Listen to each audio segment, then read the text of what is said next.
తీసేస్తూ ఉంటుంది బీజేపీ.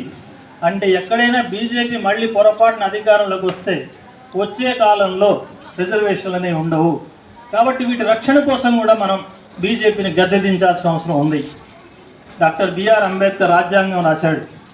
ఆ రాజ్యాంగంలో అనేక సమాన హక్కులు ప్రతిపాదించాడు. సరే, ఆ హక్కులు అమలు జరపడంలో ప్రభుత్వాలు విఫలమవుతున్నాయి, అనేక లోపాలు ఉన్నాయి. కానీ కనీసం రాతలో అన్నా సమానత్వం ఉంది మనకు రాజ్యాంగంలో. అన్ని కులాలు సమానమని, ఆర్థిక అసమానతలు పోవాలని, కుల వివక్షతలు ఉండకూడదని, మహిళలు పురుషులు సమానమే అని, అందరికీ సమాన పనికి సమాన వేతనం ఉండాలని, సెక్యులరిజం పాటించాలని, అంటే అందరు దేవుళ్ళు సమానమే, ఒక దేవుడు ఎక్కువ కాదు, ఇంకో దేవుడు తక్కువ కాదు, ఎవరు ఇష్టం వచ్చిన పూజ వాళ్ళు చేసుకోవచ్చు, ఎవరు ఇష్టం వచ్చిన దేవుడిని వాళ్ళు కొలుచుకోవచ్చు అనే సూత్రాలన్నీ, సమానత్వ సూత్రాలన్నీ రాజ్యాంగంలో ఉన్నాయి. కానీ ఇప్పుడు బీజేపీ ఏం చెప్తుందంటే, మేము అధికారంలోకి వస్తే ఈ రాజ్యాంగాన్ని తీసేస్తాం. ఈ రాజ్యాంగాన్ని తీసేస్తే, అంబేద్కర్ రాజ్యాంగాన్ని తీసేస్తే మరి ఏ రాజ్యాంగం పెడతారు వీళ్ళు? మనుధర్మ శాస్త్రాన్ని పెడతామంటున్నారు రాజ్యాంగంగా. మనుధర్మ శాస్త్రం అంటే అది కులధర్మ శాస్త్రం. కులాలను బట్టి పరిపాలన ఉండాలి, కులాలను బట్టి పనిచేసుకోవడం ఉండాలి.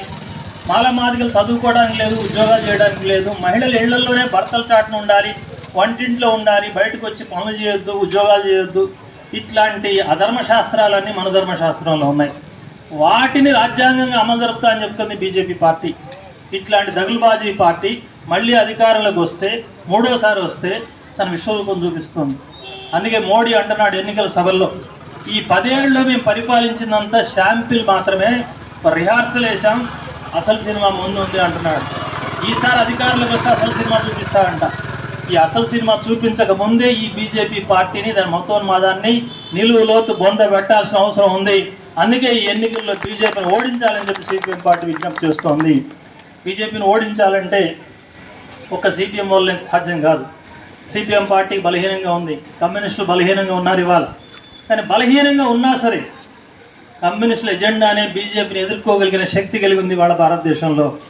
అందుకే మిగతా 28 పార్టీలను ఏకం చేసి ఇండియా కూటమి ఏర్పాటు చేయడంలో కమ్యూనిస్టులు కీలకమైన పాత్ర నిర్వహించారు.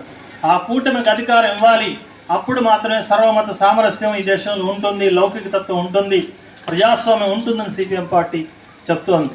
ఆ రకంగా చేసే ప్రయత్నంలో ఇక్కడ భువనగిరి నియోజకవర్గంలో సిపిఎం పార్టీ అభ్యర్థిగా జహంగీర్ గారు పోటీ చేస్తున్నారు. ఇవాళ జహంగీర్ పోటీ చేస్తున్నారు అంటే చాలామంది అనుకోవచ్చు, జహంగీర్ పేదవాడు, డబ్బులు లేవు, సిపిఎం పార్టీ పేద పార్టీ, డబ్బులు లేవు, మిగతా వాళ్ళందరూ డబ్బులు ఎదజల్లుతున్నారు, 1000-500 ఓటుకి ఇస్తారు, డబ్బులు ఇచ్చినోడికి ఓటేసే అలవాటు ప్రజల్లో ఉంది, సారా పోసినోడికో బిర్యానీ పొట్లం ఇచ్చినోడికి ఓట్లేసే అలవాటు ఉంది, అందుకని ఆ రకంగా గెలవు అని అనుకోవచ్చు. కానీ ప్రజలు ఒకటే ఆలోచించమని చెప్తున్నా, మిగతా డబ్బులు ఇచ్చే పార్టీలకు ఉన్న అలవాటు ఏంటంటే 5 సంవత్సరాలు వాళ్ళు దోచుకుంటారు, జనం దగ్గర నుంచి డబ్బులు లాక్కుంటారు, 5 సంవత్సరాలు వచ్చిన తర్వాత జనానికి డబ్బులు ఇస్తుంటారు, 1000-2000.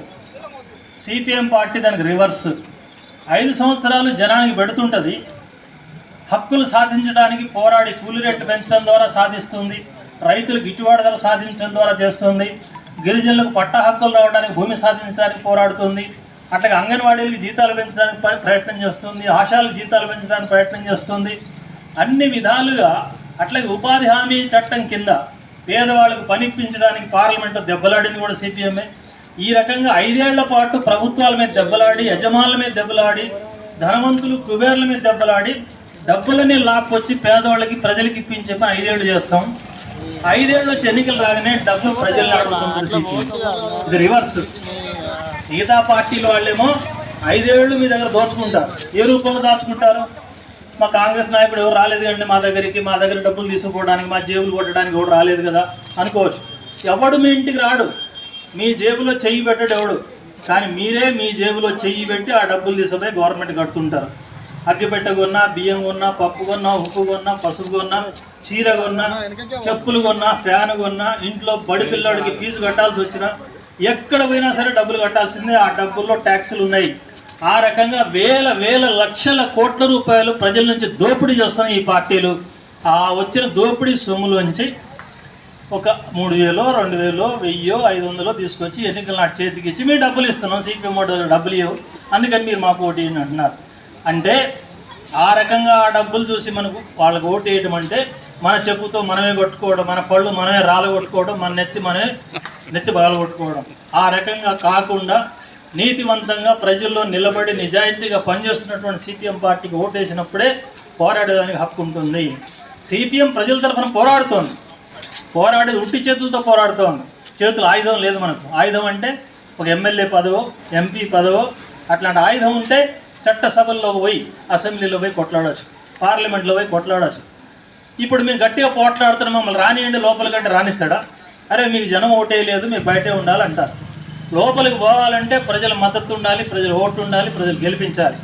అందుకే అడుగుతున్నాం, జహంగీర్ లాంటి మంచి యువకుడిని గెలిపించగలిగితే, మా తరఫున పోట్లాడేవాడిని మాట్లాడేవాడిని గెలిపించగలిగితే ఆ పోరాడే చేతులకు ఆయుధం ఇచ్చినట్టు అవుతుంది, కత్తి ఇచ్చినట్టు అవుతుంది, బల్లెం ఇచ్చినట్టు అవుతుంది, కర్ర ఇచ్చినట్టు అవుతుంది. ఆ కర్రతో కత్తితో బల్లెంతో మీ తరఫున పోరాడే శక్తి సిపిఎంకి ఉంటుంది, ఎర్ర జెండా పార్టీకి ఉంటుంది. కాబట్టి ఆ విధమైనటువంటి స్ఫూర్తితోటి మీరు ఈ ఎన్నికల్లో జహంగీర్కి ఓటేయాలని, సుత్తి కొడలు ఓటేసి గెలిపించాలని మీ అందరికి విజ్ఞప్తి చేస్తూ సెలవు. నమస్కారం.